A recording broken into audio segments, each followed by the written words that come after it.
तो आज बहुत ही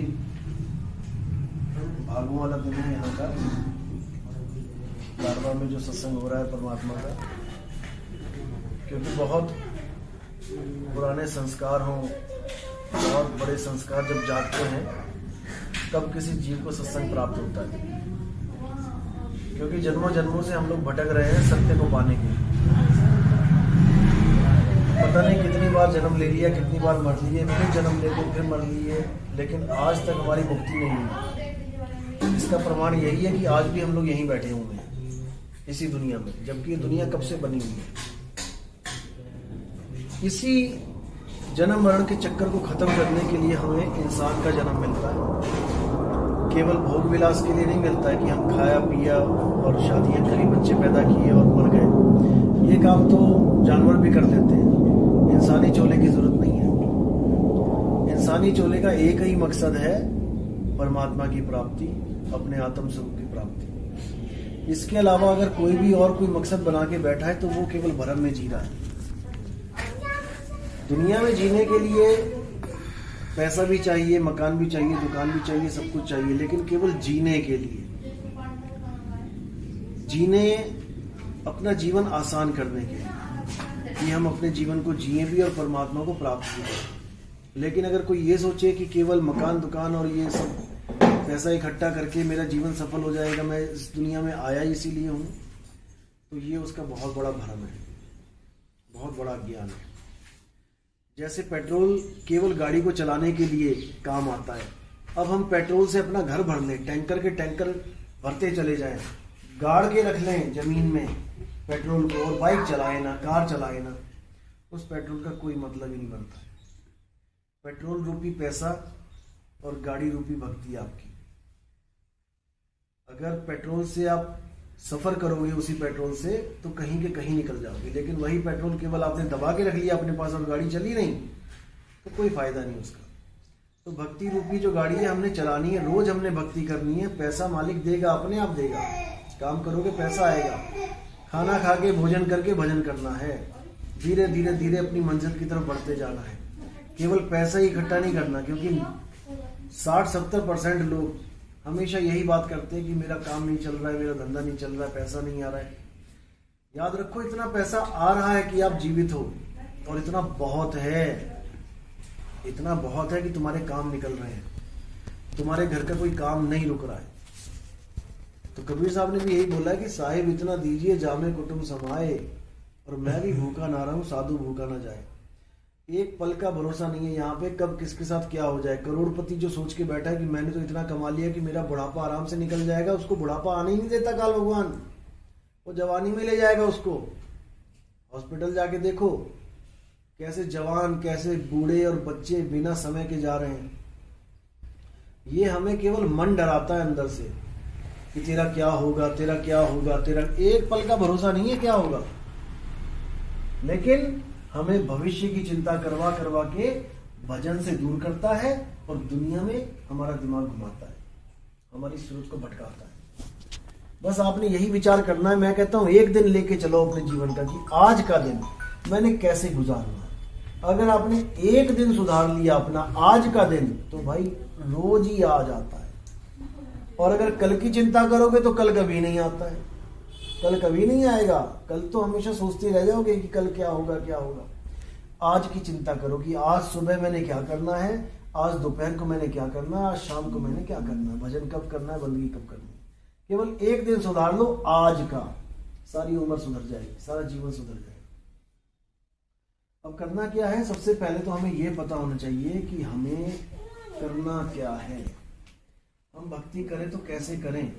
सारी दुनिया भगत बनी हुई है, सारी दुनिया कहती है मैं परमात्मा का नाम ले रहा हूं, लेकिन नानक साहब क्या कह रहे हैं कि जग में नाम अलग है संतों। नाम ही एक ऐसी वस्तु है जो अलग है, जो ढूंढे नहीं मिल रही किसी को। लेकिन हर बंदा सोच रहा है नाम तो मेरे पास है। जो गुरुमुख है वो भी समझ रहा है, जो गुरु के पास गया है, कि नाम मेरे पास है। जो गुरुमुख नहीं भी है वो भी कह रहा है मेरे पास नाम है, क्योंकि दोनों के पास ही वर्णात्मक नाम है। जो गुरुमुख है वो गुरुजी से 52 अक्षर लेके बैठ गया, और जो मनमुख है, जो अभी गुरु तक नहीं पहुंचा, मंदिरों में जा रहा है, इधर उधर घूम रहा है, वो उन अक्षरों को पकड़ के बैठ गया जो मंदिरों में लिखे हुए हैं, कोई भगवानों के नाम, कोई कृष्ण जी, कोई राम जी, कोई हनुमान जी, कोई देवी माता, उसी के जयकारे लगा के सोच रहा है कि मेरे पास भी नाम है। लेकिन बात ऐसे नहीं बनेगी। ये नाम है वर्णात्मक नाम। ये नाम किसने बनाए? ये नाम इंसान ने बनाए। इंसान ने ही इन नामों की खोज करी। पहले ये नाम नहीं थे। जब आदि मानव था कोई नाम नहीं था।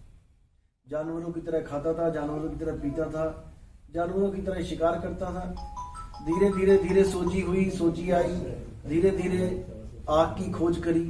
पत्थरों से पत्थर टकरा के पता लगा आग भी कोई चीज है, नहीं तो आग प्रकट नहीं है इस दुनिया में। आज भी अगर आप देखोगे तो 4 तत्व तो प्रकट है।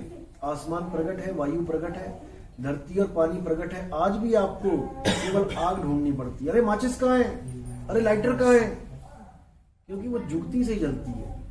तो ये जुगती उसको कब मिली? जब वो शिकार करता था।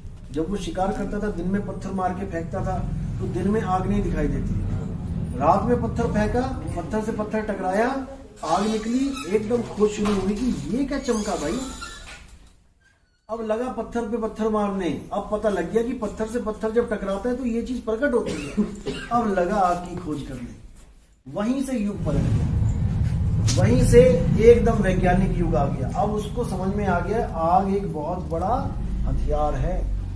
अब उसने मांस को जो कच्चा खाता था पका के खाना शुरू कर दिया। जानवरों से बचने के लिए आग को यूज करना शुरू कर दिया। अंधेरे से बचने के लिए आग को यूज करना शुरू कर दिया। अब उसके जीवन में आ गया उजाला। अब धीरे धीरे धीरे उसका माइंड विकसित होने लगा। धीरे धीरे उसने इन आवाजों को, जो मुंह से आवाजें निकलती थी, इनको एक रंग रूप देना शुरू कर दिया। अक्षरों की खोज शुरू कर दी। गले से आ निकला तो उसको आ लिख के बयान किया कि ये आवाज इसको संकेत करेगी, इस आ अक्षर को। ई निकला तो ई लिखा, पा निकला तो पा लिखा। ऐसे ही 52 अक्षरों की खोज कर ली।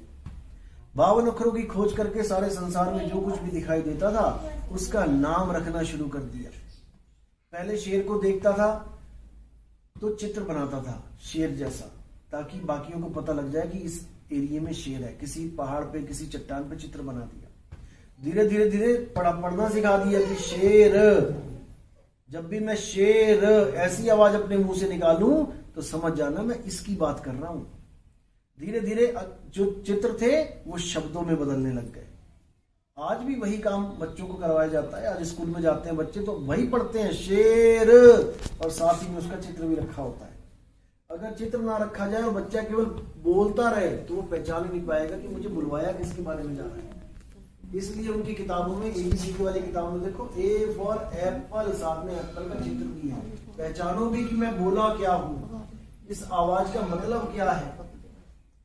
क्योंकि जितने भी आवाज है, जितने भी ये मैं सत्संग कर रहा हूँ, ये केवल एक आवाज है।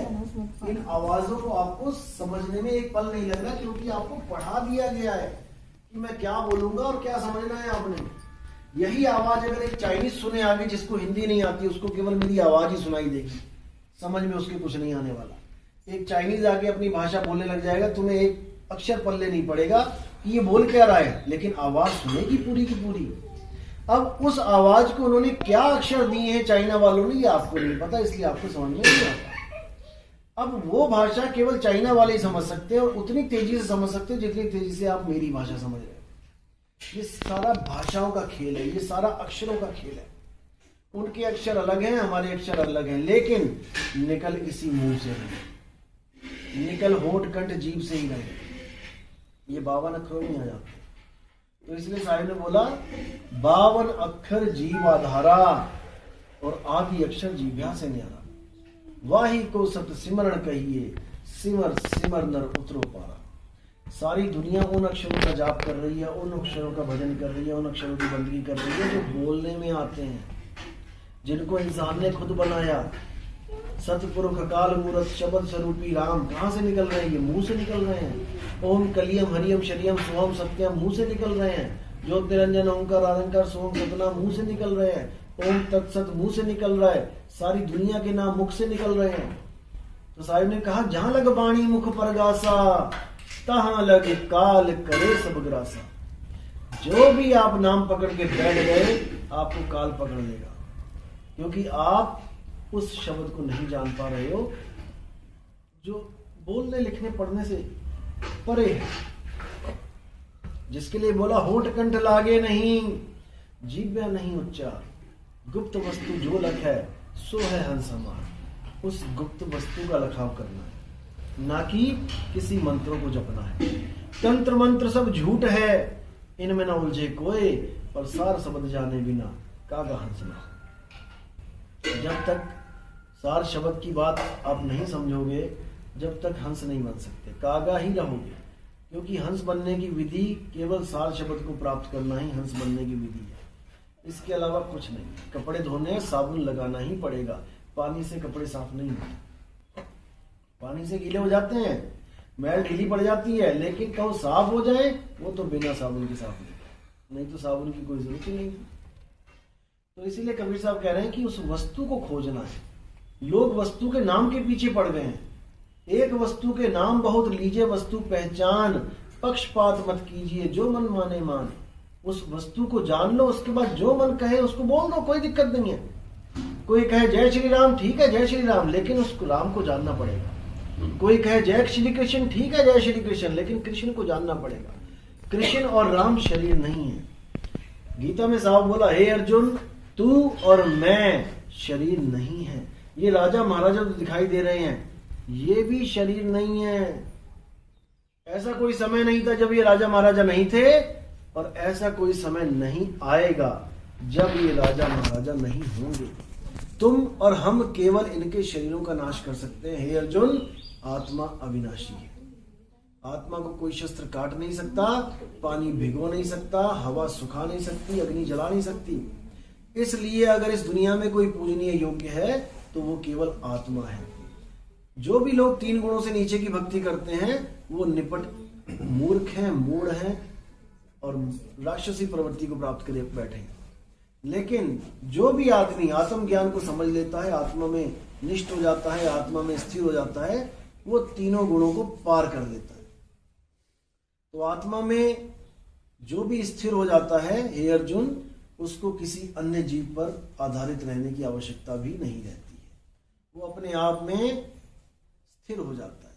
इसी को स्थित प्रज्ञ बोला गया है गीता में। ये स्थित प्रज्ञ कौन है? जो अपने आत्म स्वरूप में स्थित हो जाए, जो अपने शरीर से हटके खुद को देखने लगे। जैसे आपको होता है कि कुछ हिल रहा है, कुछ उड़ रहा है, ये आपकी सूरत है जो अब अलग होने के लिए बेचैन हुई पड़ी है। इस शरीर से अलग होने के लिए बेचैन हो गई है कि मैंने नहीं रहना, रहना नहीं देश बेगाना है, यह धरती कागज की पुड़िया और बूंद पड़े घुल जाना है। रहना नहीं देश बेगाना है, ये है बेगाना देश। ये शरीर है तब आप यहाँ पे रह रहे हो, शरीर ना होता तो ये दुनिया भी नहीं है। कहते जो पिंडे सो ब्रह्मंडे जिन खोजा तिन पाया, आप मरे जग प्रलय हुई। जिस दिन आपकी मृत्यु हो जाती है उस दिन प्रलय हो गई जग की। जैसे आप सपनों में थे, कल रात में जो सपना देखा, जब तक आप सपने में थे वो सृष्टि चल रही थी, सब कुछ हो रहा था वहां पे, खाना पीना उठना बैठना लड़ाई झगड़े। लेकिन जैसे ही सपना टूट गया आप वहां से इधर आ गए, अब उस सृष्टि का प्रलय हो गया, अब वो दोबारा नहीं मिलने वाली। अब अगला सपना आएगा, दोबारा से स्टार्ट होगा जीवन।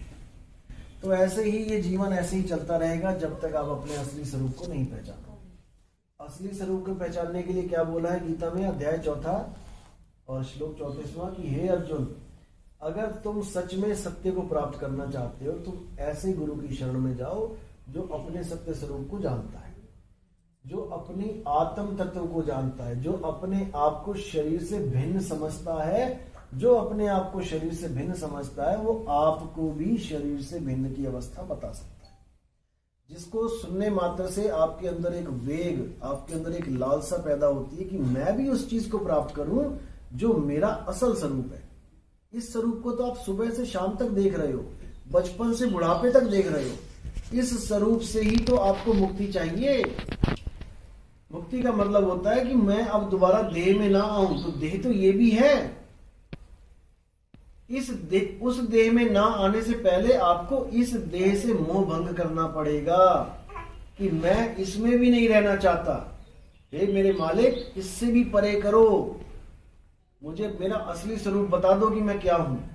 और जब वो चीज आपको एक बार पता लग जाती है, उसके बाद मोह भंग हो जाता है।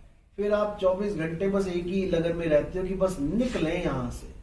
जैसे तोते को पता लग जाए कि ये पिंजड़ा भैया तेरा नहीं है, इसमें तो तू उलझा पड़ा है, तेरा घर आसमान में है, अब वो बेचैन होके पिंजरे में तड़पने लगता है कि कैसे भी निकले यहां से।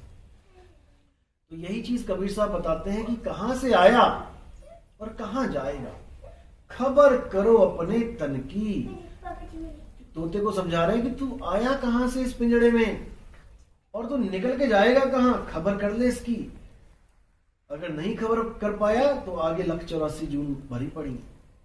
184 में अगर एक बार भी चक्कर लग गया तो आप सोच भी नहीं सकते कि क्या होने वाला है। ऐसी ऐसी जूनों में भ्रमण करना पड़ जाएगा कि सोचा भी नहीं होगा कि कैसे कैसे जीवन व्यतीत होगा। इंसानी जन्म में तो बढ़िया है, खा रहे हैं, पी रहे हैं, जैकेटें पहन रखी है, स्वेटर पहन रखे हैं, अच्छे अच्छे कपड़े, गाड़ियां मिल रही हैं, लेकिन और किसी जून में ऐसा कुछ नहीं मिलने वाला। कपड़े तक नसीब नहीं होंगे। हाँ, किसी ने कुत्ता पाल लिया, जैकेट पहना दी, उसको तो अलग बात है, लेकिन नंगे घूमना पड़ेगा, गलियों में घूमना पड़ेगा। केवल इंसान को ही इतना कुछ क्यों मिल रहा है? क्योंकि उसको पता है काल भगवान को कि ये इंसान भाग सकता है, ये इंसान इस जेल को तोड़ के भाग सकता है, इसलिए इसको इतना कुछ दे दो तो उसी में उलझा रहे। टीवी दे दिया, मोबाइल दे दिया, घर बार दे दिया, पंखे बत्ती सब कुछ दे दिया कि बेटा ले मजे कर, लेकिन मुक्ति की बात मत कर, उलझा रहे। टीवी के चैनल दे दिए, पहले डीडी बनाता था, अब तो एक से एक चैनल, 50-200 चैनल देखते रहो। तो इन सब में उलझा दिया कि समय कैसे भी इसका बर्बाद कर दिया जाए, क्योंकि इसका समय अनमोल है। इतना अनमोल समय है कि आप सोच भी नहीं सकते। एक पल की कीमत कहते हैं कबीर साहब की 3 लोग का मोल। वो 3 लोग को भी बेच दिया जाए तब भी एक सांस आपको कोई दे नहीं सकता, इतना अनमोल है। लेकिन उस अनमोल सांसों को हम कहाँ बिता रहे हैं, कहाँ खराब कर रहे हैं, हमने ये विचार करना है। बहसबाजी में बर्बाद कर रहे हैं, निंदा चुगली में बर्बाद कर रहे हैं। क्या मिलेगा इससे? कुछ नहीं मिलने वाला। जो अनमोल समय है केवल अपने चिंतन में लगाओ, सारे काम करते रहो, हाथ जो है कामोबल और चित्त हमारा रामोबल, बस सारे काम करते रहो और अपने गुरु के ज्ञान में स्थिर हो जाओ कि बस वही है जो कुछ है। धीरे धीरे धीरे धीरे धीरे अवस्था ऐसी बदलने लग जाएगी कि अब आपको कुछ करने की जरूरत नहीं पड़ेगी, वो अपने आप ही होने लग जाएगा, अपने आप ही। कहते ना कुछ किया ना कर सका ना करने जोग शरीर, जो कुछ किया हरि किया और भयो कबीर कबीर, वो खुद ही करेगा, अपने आप होने लग जाएगा। माला फेरू ना हरि भजू, मुख से कहूँ ना राम, मेरा हरि मुझे भजे मैं पाऊं विश्राम। बच्चा एक छोटा सा क्या करेगा? उसको लेके पिता माता खुद ही घूमते रहेंगे, खुद ही उसकी केयर करेंगे, लेकिन कब करेंगे? जब वो अबोध बालक की तरह हो जाएगा कि मैं कुछ नहीं जानता, मैं तो सरेंडर कर रहा हूं महाराज, मुझे कुछ नहीं पता, जो करना है करो, मैं कुछ मांगता भी नहीं और मैं कुछ मना भी नहीं करता, जो आपको अच्छा लगता है वो मुझे दो। जब ये अवस्था बन जाती है तो परमात्मा स्वयं केयर करता है। इसी को कहते हैं तेरा पाना मीठा लागे। बच्चे को माँ बाप जो देते हैं वो ले लेता है, वो स्पेशल कुछ नहीं मांग रहा। जो अबोध बालक है, जिसको बोध हो जाता है ये गाड़ी है, ये पंखा है, ये है, वो तो मांगेगा कारण, वो तो मांगेगा खिलौने। अबोध बालक कुछ नहीं मांगता, वो बस रोना जानता है।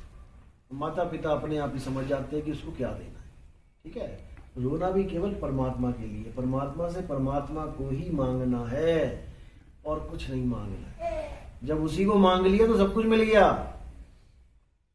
अगर किसी का पिता उसके पास है तो सब कुछ आ रहा है घर में, और पिता ही नहीं है तो क्या आएगा घर में? कुछ भी नहीं।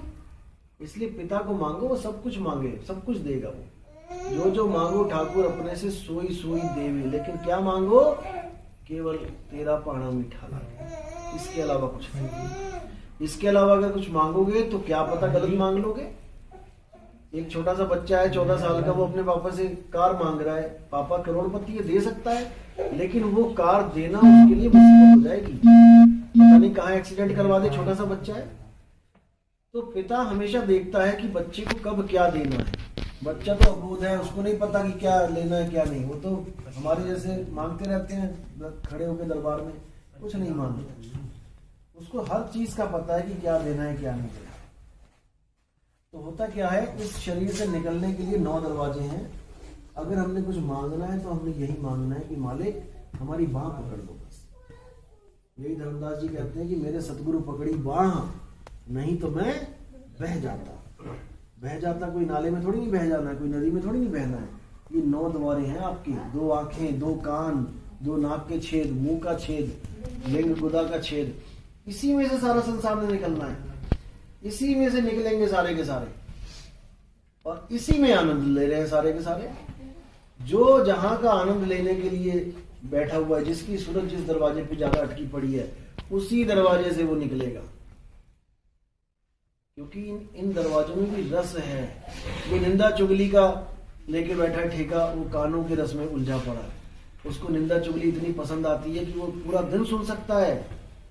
जो आंखों के रस में लगा है वो आंखों से निकलेगा, जो नाक के रस में लगा है वो नाक से निकलेगा, जो खाने पीने के रस से लगा है वो मुंह से निकलेगा, जो नीचे के रसों में लगा है वो नीचे से निकलेगा। तो नानक साहब कहते हैं 9 द्वार नहो रस नहो दर फीके, ये फीके पड़ जाते हैं। कब? रस अमृत 10वें चूजे, जब 10वें द्वार के रस पे आते ही बात, तब ये रस फीके पड़ जाएंगे। लेकिन ये कब पड़ेंगे? जब आपको उस चीज की अनुभूति होगी। अनुभूति कब होगी? जब आप एक रस होके, एक मत होके जब सुरत लगाना शुरू करोगे। ये जल्दबाजी का काम नहीं है। कई लोग कहते हैं जी मेरी लगने दीजिए, 1 महीना हो गया, 2 महीने, 5, ऐसा नहीं होता है। बस आप टिको, आपको खुद पता लग जाएगा कि मेरी सूरत इस वक्त कहाँ भटक रही है। किस चीज को देख के मेरे मन में एकदम इच्छा हो जाती है कि ये चीज मुझे मिल जाए। इसका मतलब अभी और प्रैक्टिस की जरूरत है आपको। ये आपने खुद मीटर लगाना है अपने। बुखार होता है तो थर्मामीटर डॉक्टर के मुंह में थोड़ी नहीं देते हम लोग, अपने ही मुंह में देते हैं। हमें हमारी स्थिति बताता है थर्मामीटर कि भाई ये कम है कि ज्यादा है। इसी प्रकार विवेक नाम की एक चीज है जो आपका थर्मामीटर है। अपने विवेक से अपनी हालत चेक करो कि जब पैसा आता है तो मेरा मन पैसे पे डोलता है कि नहीं डोलता है। कोई और चीज दिखती है, मेरा मन उस पर डोलता है कि नहीं डोलता है। खुद चेक करो। जो मीट खा रहे हैं और जिन्होंने छोड़ दिया है, वो मीट की दुकान के आगे जाके चेक करो कि मेरे मन में लालसा है कि नहीं है कि दोबारा खाऊं इसको। जो अंडे खा के छोड़ चुके हैं वो जाके चेक करो कि अंडे की दुकान के पास जाके कहीं मेरा मन डोलता तो नहीं है। जहां पर डोल रहा है उसी पे वर्क करना है आपने, जहां पर भी, क्योंकि ये आपसे ज्यादा कोई नहीं जानता कि आप कहां डोल रहे हैं। याद रखना इस बात को, आपकी नस आप ही जानते हो।